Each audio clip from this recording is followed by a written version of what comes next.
already, wow, of March 2026. And we're talking to you on the cupbearer out of Nehemiah. And I think it will be the cupbearer number 6 this morning, but the second on the burden of the Lord. So we're talking about the burden of the Lord. And we have not yet finished with the watchman. But when you understand the burden, you will also understand the watchman's burden from a Nehemiah perspective. Now, I think last time when we worked together, we spoke a little around this issue of Nehemiah's apostolic burden. I said to you, the Bible says there to us in Nehemiah 1, verses 3 to 5. I want to just read that again. It says, "And they said to me, the survivors who are left from the captivity in the province are there in great distress and reproach. The wall of Jerusalem is also broken down and its gates are burnt with fire. So it was when I heard these words that I sat down, number one, and wept and mourned for many days. I fasted and praying before the God of heaven and said, I pray, Lord God of heaven." He sat down. That's what we ended with last time. I want to just speak about that a little bit again this morning. He sat down. In other words, he came to a deep inward resolve or a resolution of heart. Like Daniel, he was very contemplative. He looked inward. He was interrogative of himself. There was an inward search of his own heart concerning that which his eyes surveyed, concerning the city. The distress and the reproach of the city caused him to sit down first. He did not activate works, but first look inward. Like Isaiah, he saw the Lord high and lifted up, and that caused him to look inward. And he saw his own defilement. And then the angel took a coal and purged his lips. And then he said, and then when God said, "Who can I send?" and he said, "Here am I, send me." It was upward unto God, inward, contemplatively, and then outward to the work that needs to be done. So this man first sat down, inward resolve, contemplative, interrogative, inward search of his own heart because of the situation at hand. He was overwhelmed by the immensity of the situation. It propelled him into weeping and fasting and prayer. He wept. There was this inward examination, self-examination. Then he fasted and prayed, and that was upward in anticipation of divine activation and intervention. And there was a realization that divine intervention was necessary and could only be activated by prayer and fasting and dependence upon divine providence and divine intervention. So that was what we ended with last time. But today I want to take this a little bit further and talk about this man's burdened heart for the work that was at hand. And so I want to talk a little bit more around the burden of the Lord, the burden of the Lord. It will be the second in the sessions concerning the burden. And I want to just pick that up this morning and talk to you around that this morning. Now, we are, I believe, entering into a brand new phase within this apostolic kairos. The kairos is apostolic, but there are phases in it. But I believe it's one in which Father desires the practical outflow of the doctrine in kairos-related works. Now there must be a practical application of the doctrine that we have received. Kairos always is endowed with constituted events, fundamentally based upon divine expectations, rather than just posturing ourselves after what we think to be successful within the day. So I want you to understand that Kairos determines functional administration of the grace and the gift inside of us.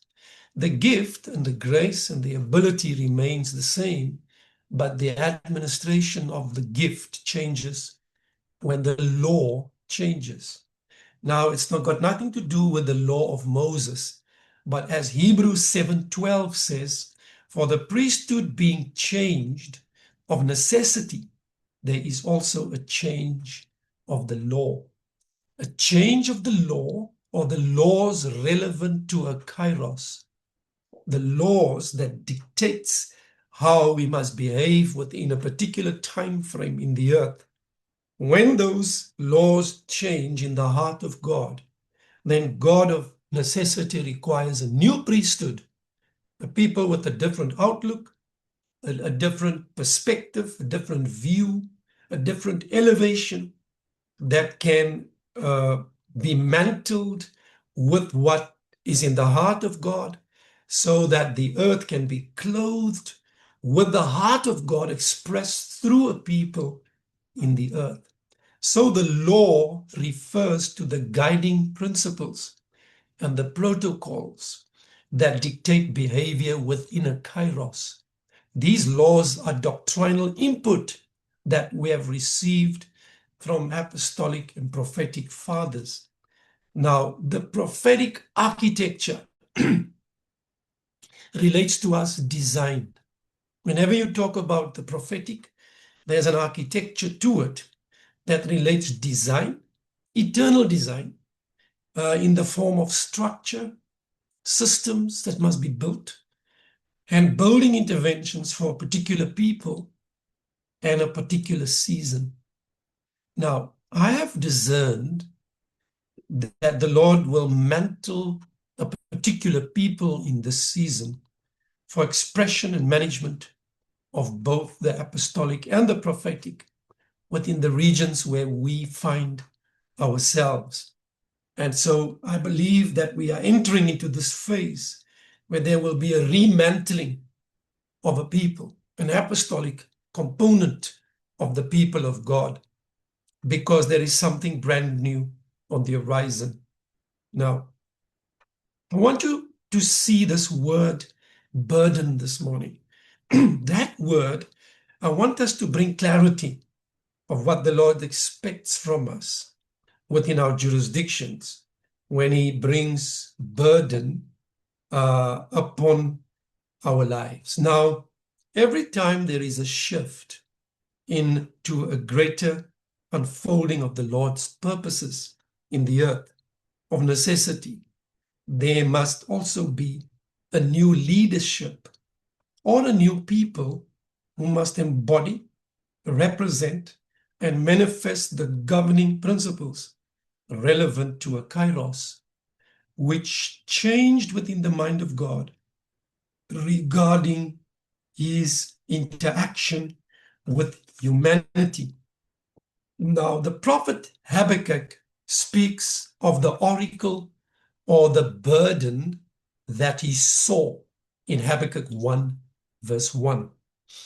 Then this word burden reappears in the books of Nahum 1:1 and in Malachi 1:1. In Nahum chapter 1, verse 1, it states concerning the burden against Nineveh, the book of the vision of Nahum, the Elkoshite. And then again in Malachi 1:1, it says, the burden of the word of the Lord to Israel by Malachi. So you can see that most of the prophets in the Old Testament, they were burdened with the burden of the Lord. So the burden of the Lord can be seen according to Habakkuk. That means it can be perceived. It can come to you in the form then of vision. The burden of the Lord can come to you in the form of vision. What is vision? Vision is the art of seeing the invisible. But the burden may also come to you as a deep burden for the word of the Lord within a particular time frame. that word which reflects the constituted events of a kairos, that word which establishes you within the current demands of the throne. But this morning, I want to envision you to perceive the word of the Lord for which he wants you to develop into a deep burden. Prophet Jeremiah further goes and he speaks of the burden of the Lord in Jeremiah 23 verses 32 to 40. I haven't got time to go through all the verses, so I'm just mentioning it for your study. Jeremiah 23, 32 to 40. He does so, Jeremiah speaks about the burden of the Lord in the light of false prophetic declarations in his day and plagiarism of prophecies that he gave. This false dimension in the prophetic, the Lord says, cause my people to err by their lies and by their recklessness, says the Lord. And in verse 33 of Jeremiah 23, it states, so when these people or the prophet or the priest ask you, saying, what is the oracle of the Lord? You shall then say to them, what oracle? So another word for burden is the word oracle. Oracle, write that down. Another word for burden is the word oracle. The word oracle, translated in the King James Version of the Bible and some other versions of the Bible as burden, frequently refers to divinely inspired prophetic utterances. Write that down. So when we talk about the oracle or the burden, it frequently refers to divinely inspired prophetic utterances. It means that the oracle literally becomes the speaking place of the Lord. The scriptures are oracles of God, his speaking place. So if God wants to speak, he speaks out from the context of the scriptures, which is the oracle of God. Today, however, when we look at Jesus, Jesus walked the earth as the oracle of the Father. So Jesus, in his flesh on the earth, was the depository of truth. He was the speaking place of the Father. He was the divine oracle of the Godhead. But today, a people are being mantled as God's speaking place, set apart people that becomes the burden bearers of the accurate word of the Lord, a word that has formed them, fashioned them, a word that burdened them, a word that has been embodied by them. And these people now has become the living oracle of the Lord in the earth. So I want you to see this. So the oracle of the Lord is the speaking place of God, out of which his word proceeds. So it means a synonym for the specific word of the Lord. That is the meaning of oracle or burden in Jeremiah 23 verses 32 to 40. Now, the fundamental issue then is what the Lord burden is for us should mantle us, clothe you, embody you, so that this corporate house that are here seated is recognized only by and known for what the Lord's burden is for you and I within this divine kairos. So I want to say this again. When the Lord gives a people as a burden or as an oracle, or God burdens you with what burdens his heart, he mantles you, he clothes you so that you embody his purposes, so that we as a corporate house, we are only known and recognized for what is the Lord's burden for us within a divine kairos. Now, the mantle, let's look at the word mantle. So when God mantles you with a specific burden, a mantle is for functionality. It's not clothing physically, but it is a functionality coming to a people established correctly in Kairos. So God mantles us. A mantle represents assignments, authority, responsibility, and burden.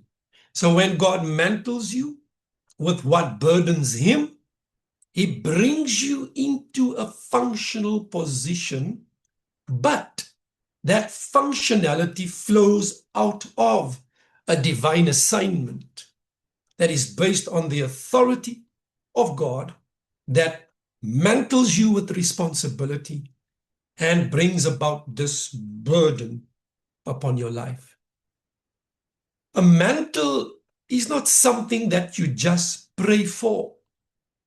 You earn a mantle through a process. Mantles carry weight. They demand sacrifice and discipline. True mantles came through submission, a crushing, and consistency. So when I talk this morning to you about the burden of the Lord, the burden is what mantles you. And the mantle brings to you an authority to execute a divine assignment. And that makes you functional within a particular kairos. Now, I hope that I'm not just talking in the wind here this morning, but that this word will really mantle us, that we will become like Nehemiah, that sat down and had an inward look upon his life as he surveyed the damage of the church in his day. Now, we know that the church in our day needs a whole lot of reformation and restoration.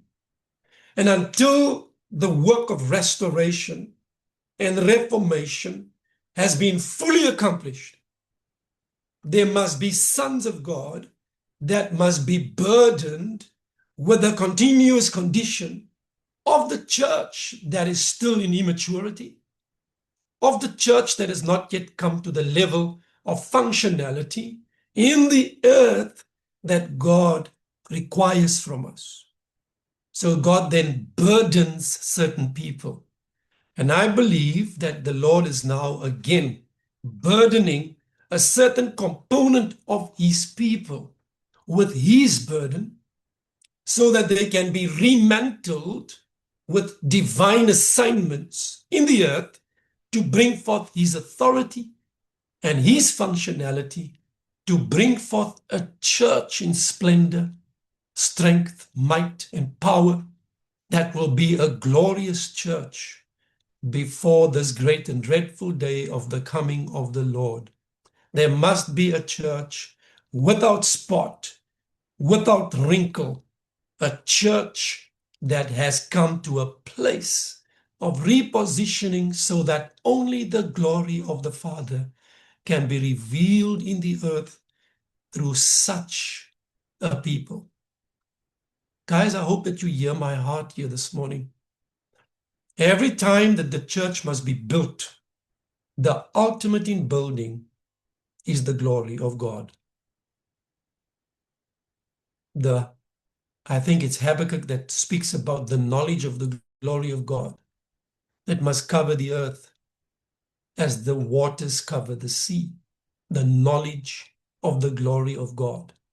must cover the earth. The earth must be filled with the knowledge of the glory of God.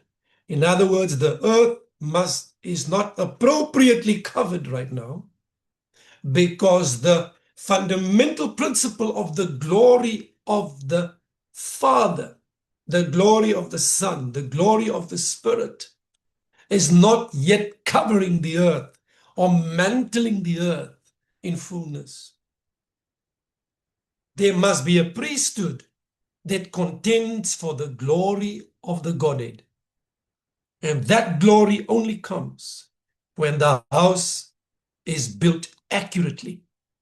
When you study Exodus 40, you'll see after that Moses completed the tabernacle and everything was set in its divine order. Now, the word there is divine order.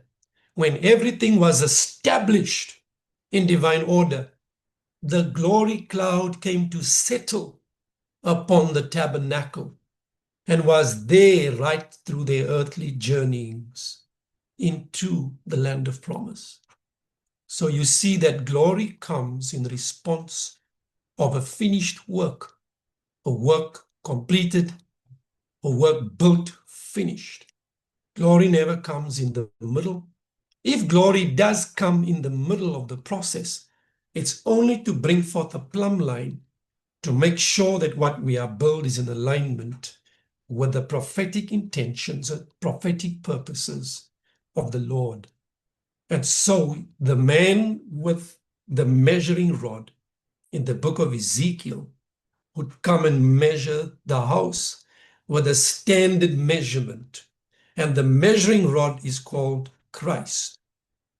All that the Father wants is that the Holy Spirit comes and he measures the house of God, who we are, with the measuring rod called Christ, to make sure that everything in our lives, in our manhood, our womanhood, in our mentality, in our outlook, our perception, reality, in the way that we love and the way that we present God, carries the fullness of Christ upon us, in us, and through us. That is the measuring rod. And every time God comes to measure his house, a new level of glory gets then imparted to that house until the fullness of the glory shines forth from that house. What is glory? Glory is the recognition of a reputation. There must be the esteem, the recognition, the honor that humans bring to God through a people in representation of the invisible God, through our activities and our way of life in the earth. Glory comes to the Father when people survey us. They bring glory to him. This is what Jesus said. I will talk to you in another session around the issues of glory, but I want to just mention this here. That Jesus said, let your light so shine before men that they might see your good works and so glorify your Father who is in heaven. So glory gets created by a people in exact representation of the Godhead through their lives. And when those that survey you see you, they will, through their mouths, bring glory to God. So glory gets created by exact representation of a people that is mantled with the heart and the burden of the Father. I'm going slow. I want you to hear, what is God busy with? What is God after? How must this work? Through a prevailing priesthood in the earth. Now, let's go to Nehemiah 1 verse 4 quickly. Nehemiah says in verse 4 of chapter 1 of Nehemiah, when I heard word, that was word about the condition of the city, I sat down and wept and mourned for days. The Bible says for days. I was fasting and praying before the God of heaven. Wow. He sat down, he wept, he mourned, he fasted, he prayed. All of those words creates the process of burden. That's the progression into burden. Sitting down contemplatively, weeping, mourning for days, fasting, praying before the God of heaven is the progress into burden. That means, first of all, there was the identification with the plight of the people. When Nehemiah heard word, he sat down, he surveyed the damage that was endemic and deep. He sat down and he first identified with the plight of the people that found themselves in the city with a broken down wall and gates burnt with fire. Okay? His city in that day, Jerusalem, was in great distress and great disgrace and great trouble. The wall of Jerusalem was broken down, its gates have been burnt with fire. Remember, I always tells you that wall, singular, speaks of apostolic dimensions, and gates, plural, speaks about eldership or the fathering grace within the city of the living God. Okay. He inspected and assessed the extent of the damage. It was endemic and deep. There was trouble and disgrace that encompassed the people. And then secondly, Nehemiah did not stand disconnected from the issues that bothered the people at hand. He was contemporary with the people, and he understood contextually their issues. If we want the Lord to burden us for the area in which we are, and we must work with God to rebuild in the territory where we are, then first of all, we must identify with the plight of the people in your territory. You can't want to reach the people for God if you don't identify with the plight of the people. And number two, we should not stand disconnected from the issues that are the broad-based issues that the people are facing in the territory. Because Nehemiah saw himself as a contemporary with the people, and he understands their contextual issues. Have we got that, brethren? Now, I don't know about you, but God is busy mantling me with a burden again. I sense it in my own life.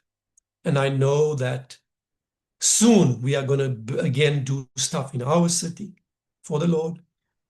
And as God will allow me to travel again into the nations. Nehemiah wept for days, the Bible says. God gave Nehemiah a heart for Jerusalem.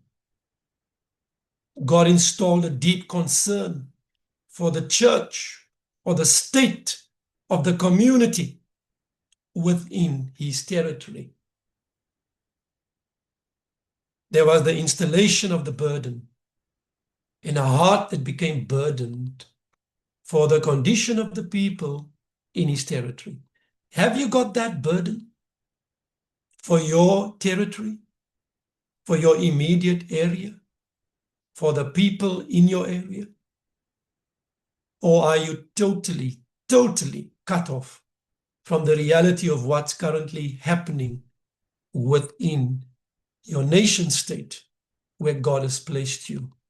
I'm sculpturing for you the pathway to the works, apostolic works that God will give, but you can't activate the works until there is a burden, until your heart is filled with care and concern and burdened with the condition of your nation, of your city, of your region, of your area. and the territory where you live.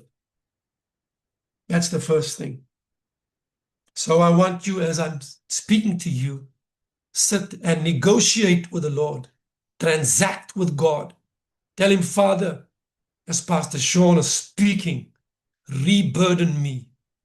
Bring your burden upon me again for the plight and the condition of the people where I live. This is a two-way process. I'm speaking, you transact as I speak, and you speak to the Lord. That's how you hear the word of the Lord. You hear the word of the Lord with delight. But as you hear it, you transact with the word. Not when you leave the platform, but immediately as you are sitting there, you transact and you say, Father, give me the burden. Mantle me with responsibility. Give me a functional assignment that I can activate for you in the place where I find myself. God is in need of workers in his vineyard. Isn't it? The harvest is ripe. The workers are few. There are many of God's people just lounging around in church services, wanting to feel God, but is not willing to roll up the sleeves to get to work in the vineyard of Christ. So, we need to be burdened with that which burdens the heart of our Lord. Desperation. How desperate are you? Desperation and a desire for change are absolutely essential for reaching a disgraced people. I want to say that again. Desperation. How desperate are you? And a desire for change are absolutely essential for reaching a disgraced people. Many are in disgrace. There are marriages in disgrace. There are financial situations in disgrace. Children are in disgrace. People's businesses are in disgrace. There are so many issues outstanding, but it will take a prevailing priesthood that will have been reconditioned by God to take up this mantle, this burden, and identify first with the disgraced position of people, and then activate into Kairos-related works within the territories. The burden heart, or the deep concern, is the fuel that fires the engine of real and tangible community transformation. I want to say that again. I'm not here wanting to get through a message. I'm long past preaching messages to you. I'm bringing you life from the heart of God. And I want you to listen to what God is saying to you. The burden heart, or the deep concern that we need to have, is the fuel that fires the engine of real and tangible community transformation. It is the burdened heart that enables you to become all things unto all men, so that you may be, by all means, save some. Paul once said, I've become all things unto all men, that I may save some for Christ. So Paul says, I do all this for the sake of the gospel, that I may share in its blessings. 1 Corinthians 9:22 and 23. It is the burdened heart that sets you past the barriers of religious forms, sectarianism, governmental hatred, and suspicion, as Paul says in Colossians 1:28 and 29. We proclaim Christ, admonishing and teaching everyone with all wisdom, so that we may present everyone perfect, teleos, in Christ. To this end, Paul says, I labor. What end? he prays with all wisdom that we may present everyone in perfection in Christ. And he says, to this end, I labor. He uses strong words. I labor, struggling with all God's energy, which so powerfully works in me. Look at what Paul is saying. Apostle Paul here conveys his deep internal conflict and internal struggle for the perfection, the teleos, the maturity of every son of God. How burdened are you? How troubled are you? On the inside of your heart, have you got internal conflict, internal struggle for the perfection of the sons of God? Would you like to see the maturity of the living stones with which the wall can be rebuilt and the gates be refurbished?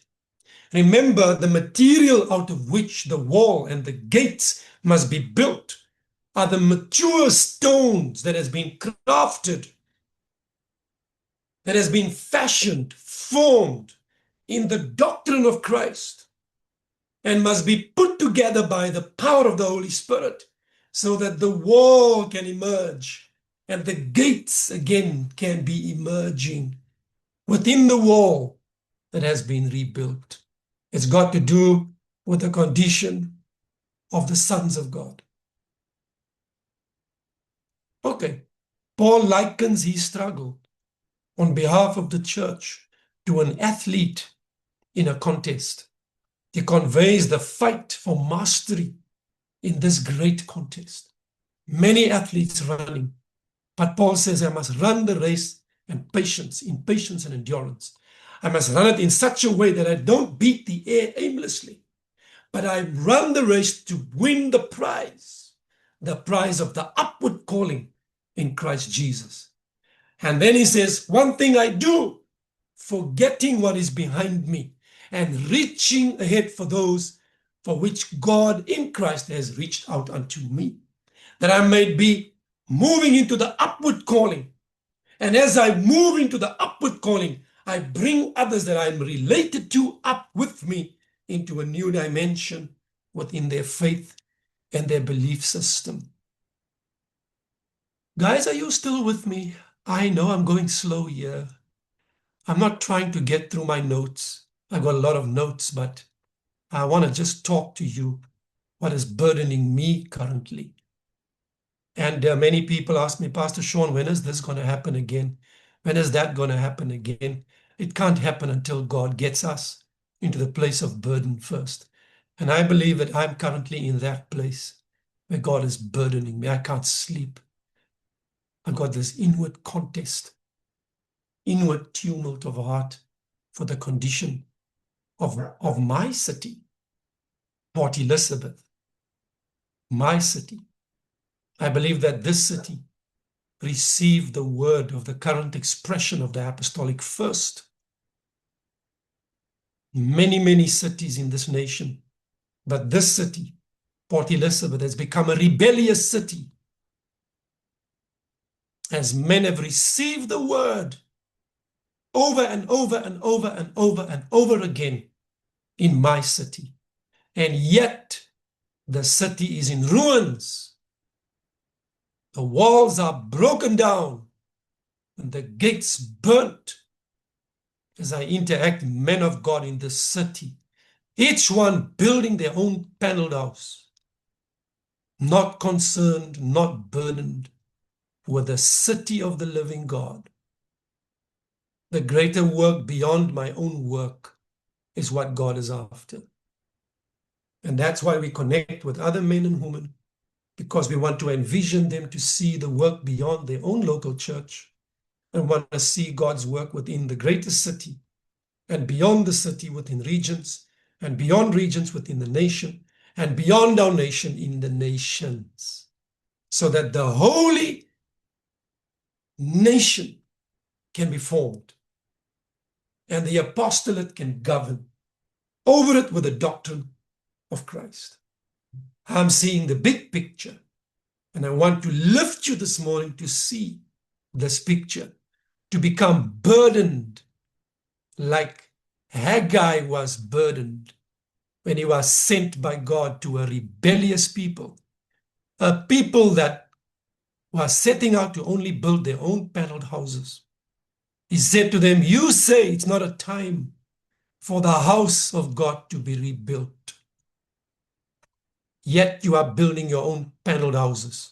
And because of my house that is laying in ruins, I have called for a drought, says God. You work, put money into pockets with holes. I have called for mildew to eat up your crops because of my house that is laying in ruins. A ruined house is what causes economic malady, is what causes regions not to activate the wealth of God for their territory.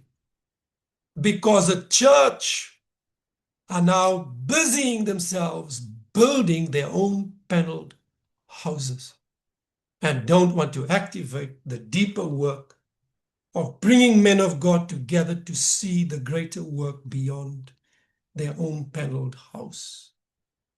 In many areas of the earth where there is economic downturn, where there's a shutting down of economic expression, is directly related to a priesthood that have not understood what is current and the urgent requirements in the heart of God the Father for our territories.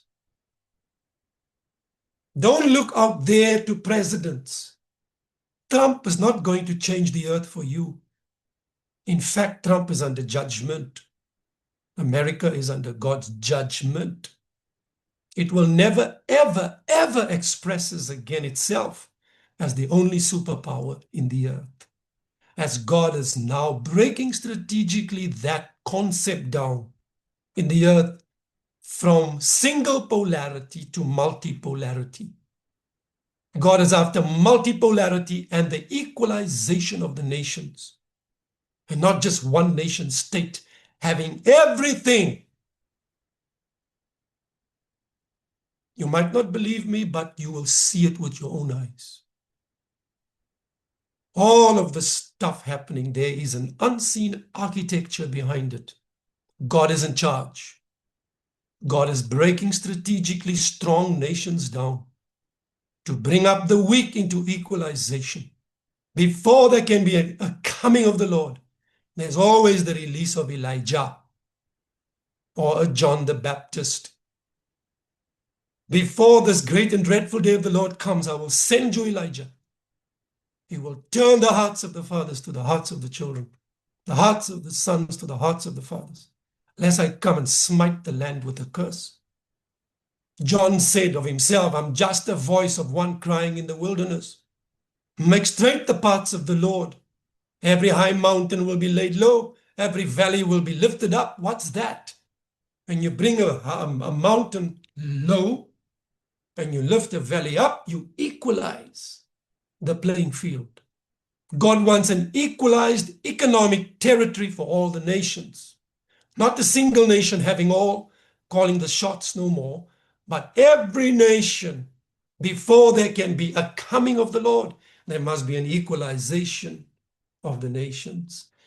Politically, economically, strategically, it must happen. God allows certain things to happen currently.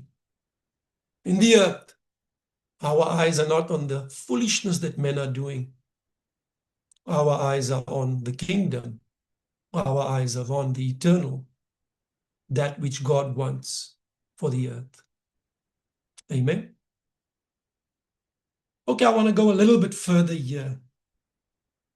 So here Paul likens his struggle on behalf of the church to an athlete in contest. And again in Galatians 4:19, Paul cries the same concern for the church when he writes, I'm again in the pains of childbirth until Christ is formed in you. You see, apostolic burden and passion is connected with the pains of maturation, the pains of wanting to see a church comes into the fullness of the measure of the stature of Christ. A church that wants to see the formation of Christ in a people corporately. So we see here in Galatians 4:19, my favorite verse in all of the Bible is this one. Galatians 4:19, I'm again in the pains of childbirth until Christ be formed in you. The formation of Christ in a relevant and resident people that can represent God accurately in the earth. So we see there passion and pains of apostolic and prophetic burden. Nehemiah identified with the situation at hand. He did not stand disconnected from the plight of the city and its problems. Prayer formed a major part of Apostle Paul's governmental arsenal, employed in the churches under his care. One aspect of an apostolic governmental position is a deep concern and care for the well-being and the forward progression of the church, of the sons of God in a territory. Have you got that mentality? Are you often in childbirth, in pains of childbirth, to see Christ formed in a people? Galatians 4:19 gives us insight into apostolic counterattack in the church today. The enemy in the day of the Galatian church attacked it with legalism, a system of works to gain God's approval. So also today, attack leads to a breach of our faith and is designed to lead to distress and abandonment of our charge before God. I believe that's what happened in the day of Nehemiah.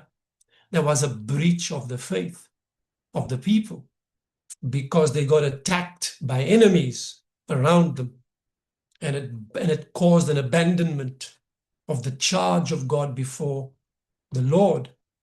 Apostolic people respond by entering into the prayer of travail, birthing prayer. This is not just an external manifestation of prayer, but prayer prayed out of intense desire, intense longing, and deep inner longing for the stability and the maturity of the sons of God. Its purpose is forming Christ within the people. This is the most powerful governmental attack upon enemy positions in the church today.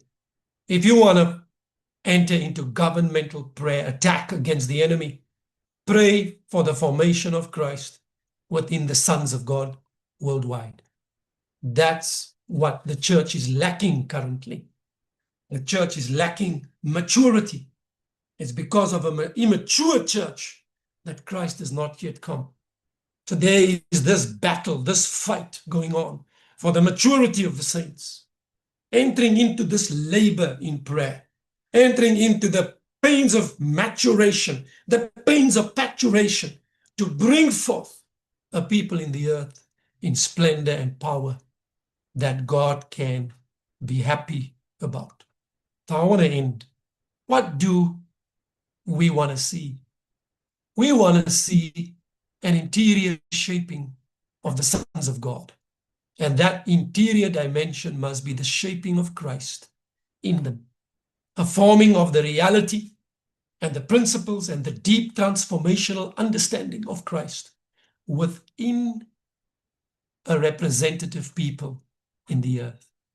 Only the formation of Christ within a people would make them foundationally strong, stable in the faith.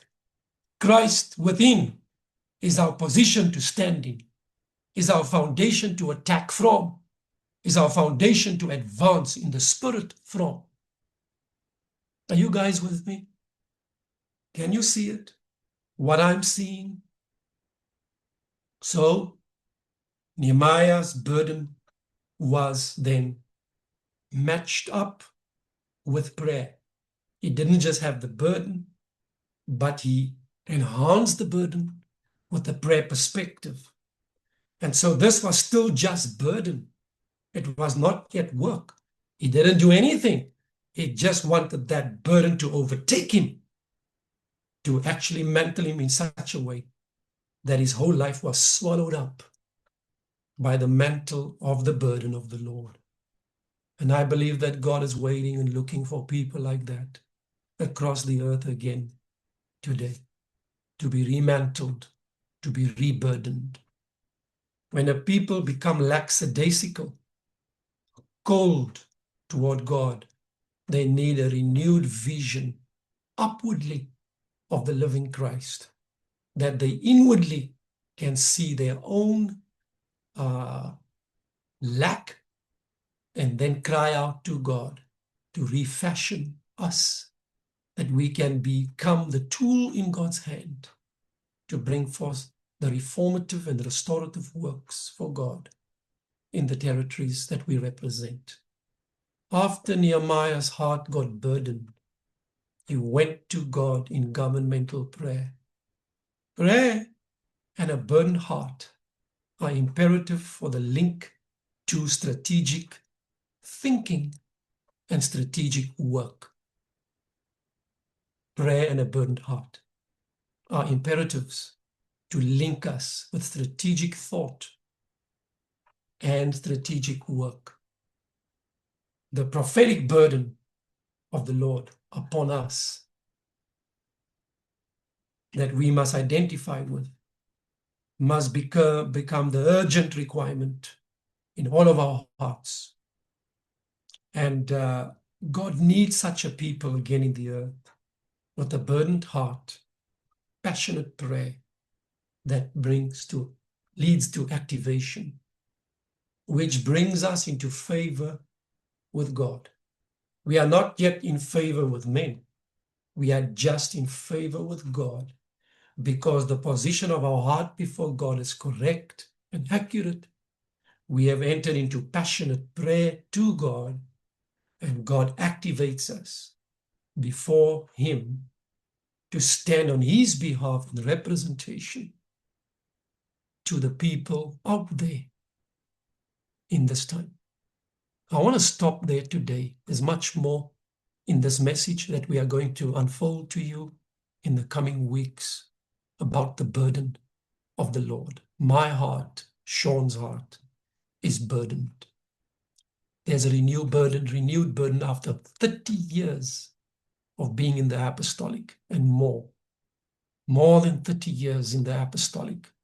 We were right there at the beginning of the inception of the new move of God, when everybody else said, no, there's no such thing. So we ran 10 years ahead of the church and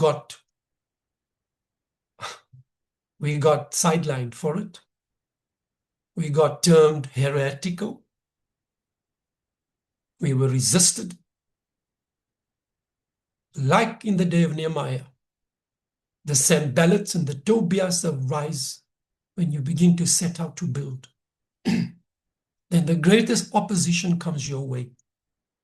It seems that your marriage is not working, your finances caving, problems in your health, all sorts of things and mass upon your life, because the devil do not want you to be burdened with the burden of the Lord.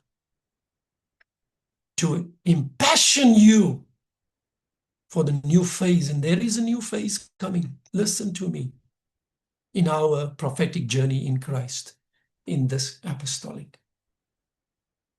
And you know what the Lord spoke to me about? He said, Sean, I want my church to come back to true authenticity, to true originality, and true credibility.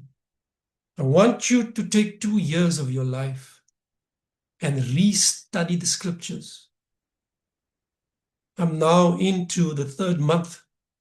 January, February, it's March now. I'm burning the midnight oil. I'm into the midnight up until 3 in the morning until my back hurts. Going back into the word from Genesis to Revelation.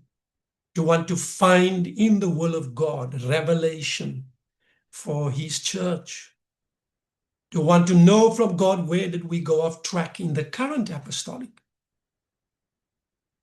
Because you see, when a phase in a movement comes to an end and we continue in that phase, then we lose sight of the reality of the next unfolding dimension. For my burden is to keep the church awake and to say, come on, we've not arrived.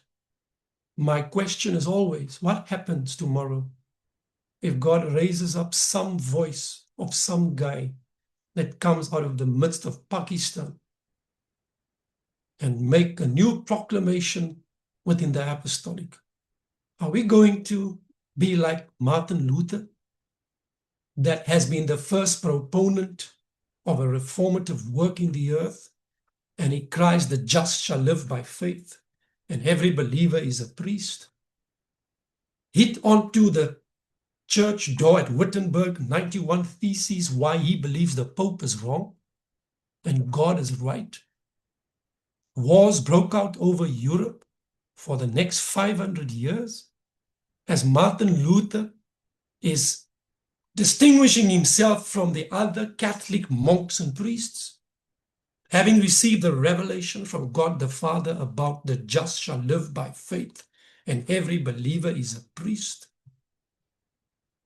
And then only when the new move was awakened in the earth, the Anabaptists, Martin Luther went against them and again sided with the Pope and the Roman Catholic Church against the proponents of the new move, the Anabaptists, that wanted to make sure that infant baptism is not from God.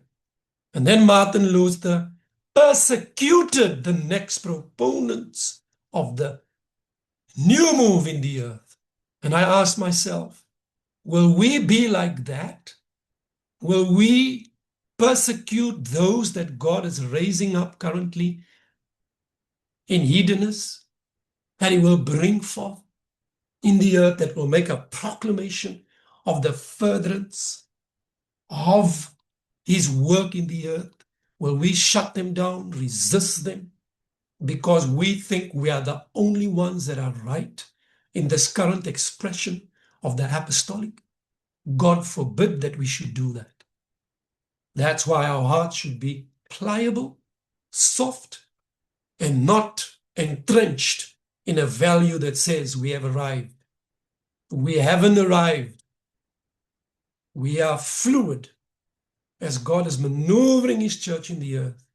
And I have discerned that we are now going to come into a new phase of the self-same apostolic. And we must be careful how we operate in the next couple of years in the earth. The Lord showed me 8 years. 8 years. I don't know why. And I know that God is changing things drastically in the earth. There will be many in the current apostolic that will fight that new expression that will come. So I'm always asking God, please God, help me never ever to be set in cement of a previous move of your spirit that was relevant in a particular kairos. But help me, Lord, to make sure that when the cloud shifts, I shift. But I can always find manna under the cloud. Guys, I have said what I needed to say here this morning. Keep me in your prayers. I'm engaging in a process